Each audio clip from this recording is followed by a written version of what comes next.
It's now been more than a month since the Amazing Digital Circus episode 5 came out, and one thing many people started to become aware of soon after its release is that for some reason it didn't also release simultaneously on Netflix as originally promised by Glitch.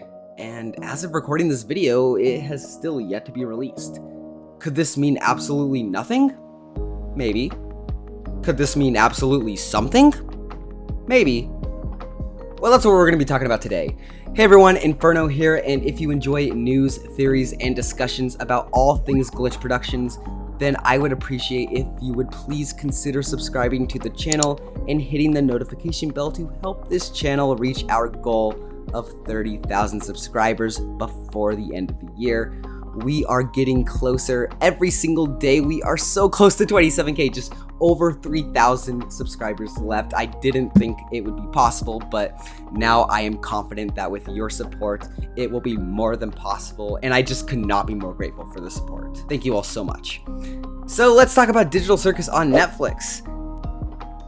This may seem like a very insignificant thing to make a video about, and I mean, you wouldn't be wrong, it is. Especially since the show is already readily available to watch on YouTube for free, and if I'm being completely honest with you, I actually had no plans on making this video originally, but after receiving a few comments mentioning it, I really thought about it. I'm like, yeah, you know what, it hasn't been on Netflix. I figured, why not? Now, for those of you unaware, the Amazing Digital Circus officially came to Netflix back in October of last year, alongside the release of episode 3. From there, Glitch and Gooseworks confirmed that episodes would release first on YouTube before being put on Netflix later that day. Some of you may be asking what the point is in having the show on Netflix when you can just watch the show on YouTube for free. Well, I actually made a video talking about this a while back, so I recommend checking that out after you watch this video. But in the end, it really comes down to brand awareness, and I really do think that it was ultimately a very smart decision to have the show come to Netflix, especially since Glitch would still remain in full control. It was simply just a licensing deal, which was really a win-win for Glitch, as it meant that Netflix would be pretty much just giving them a ton of money to have the show on their service. Gooseworks also had to make it very clear that they would be able to back out of the deal at any point, so that put some fans' minds at ease. Once the show made its debut on the platform, it became an instant success, and I'm talking about like cracking the top 5 shows in the US. This is a show that's been already out for close to a year by that point, so the fact that it was still like in the top 5 shows on Netflix in the US is just insane. And it really helped introduce the show to an entirely new audience. Episode 4 would then be released 2 months later, also performing very well on Netflix. From that point, we of course had to wait a while for the next episode, as Glitch was putting the finishing touches on the pilot for the Gaslight District. But in between all this happening, Glitch made another announcement that could possibly give us a bit more explanation. Murder Drones on Prime Video.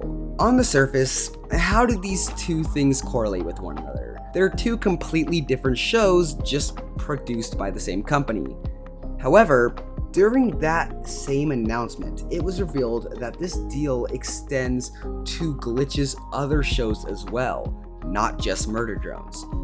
Just from that alone, it already felt kind of a bit awkward having Digital Circus on Netflix while another show from the same studio is put on your competitor's service. I know this could mean absolutely nothing, but I do find it a bit strange.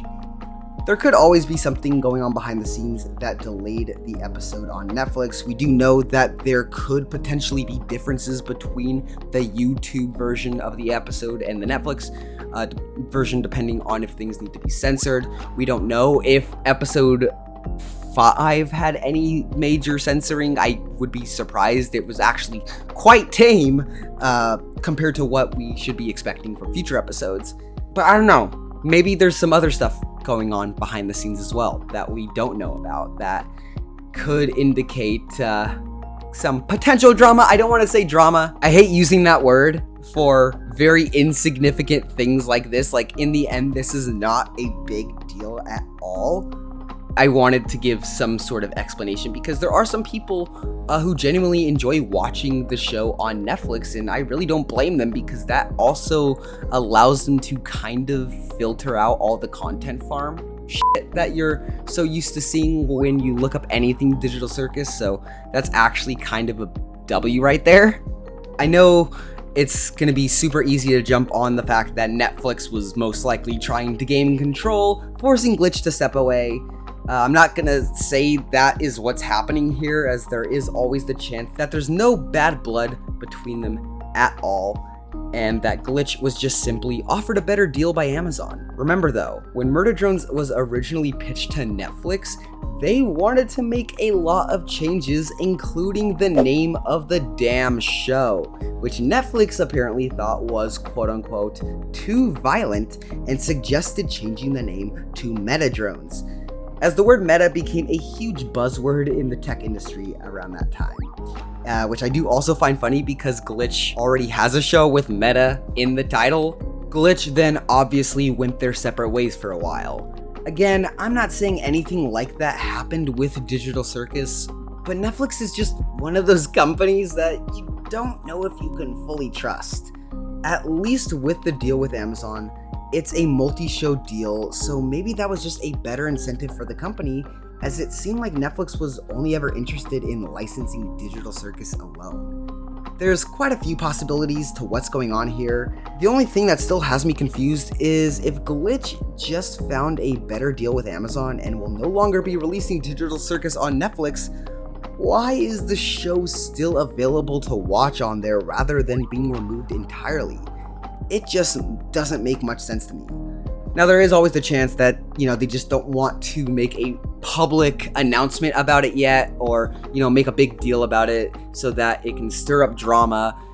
And like I mentioned at the start of the video, there is always the chance that this could mean nothing and that it just was some minor things behind the scenes, and who knows, maybe soon the episode will actually be released on Netflix. I feel like everything should be taken with a grain of salt until Glitch or Gooseworks says anything, but I feel like the timing is just a little weird with the Prime Video deal, and all in all, I do actually think that is the most beneficial deal.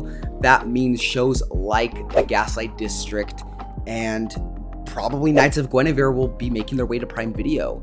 I feel like by the time episode 6 releases and episode 5 is still not on Netflix, then I feel like that's a little bit more concerning. In the end, it really doesn't matter because it's not like you can't watch the show on YouTube, but it is nice to have Glitch's shows and their intellectual property being recognized by the mainstream as an indie studio. I'm sure that is very exciting. I do expect episode 6 to come out sooner than later, because I believe Gooseworks actually confirmed that the wait will be nowhere near as long as we had to wait for episode 5 to come out.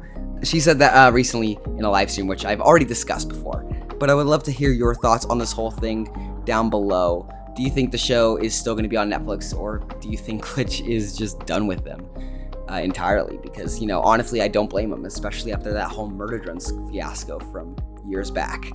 Again, not the most significant video in the world, but I hope you all still enjoyed hearing me talk about Digital Circus nonetheless. Be sure to drop a like on this video if you enjoyed it, and please consider subscribing to help this channel reach 30,000 subscribers. Thank you all so much for watching, and until next time guys, this is Inferno signing off.